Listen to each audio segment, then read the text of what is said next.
So that was your early years. You started off, so you're 8, and then by the time you're 18, you're playing Vinyasa Legend after finally surviving Sevchik. I was 16. I went to school early. So to this day, I find to this day I have trouble assigning my students Sevchik exercises because it was just such a difficult. It's like post-traumatic stress disorder during the Sevchik again. I mean, do you ever go ahead and use those exercises? Yes, I use some, not all of it. I don't go through it chronologically. I use some Sevchik Opus 1 number 1 bowings.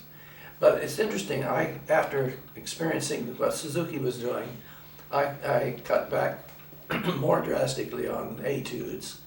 And I sent a boy to Meadowmount one summer. He came back, he was playing the Vietnam 4th, and I think doing it very well because they put him on a recital there. And he came back and he said, "Say, could we study some Kreutzer?" He said, "Everybody else is practicing Kreutzer there, and I never had any of that." So I said, "Sure, we can do Kreutzer."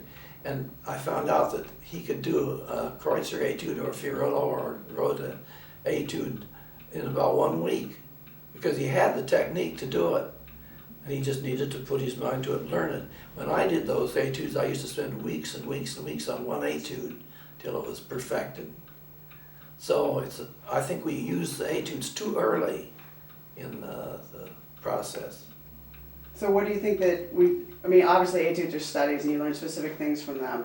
So the idea Suzuki had was you put a lot of that stuff inside the piece and you can learn it in a more engaging fashion. Yeah, you have to excerpt it from the piece, and I think that's where the skill is to teaching in the Suzuki method or any method comes. We always say over and over again, we use the pieces to build our technique. That means you build exercises and etudes out of the musical context and modify them to solve the problem. And I think that's the fun of teaching and the fun of practicing ultimately. Yeah, it's the creative process. Yeah, it's a creative and analytical process.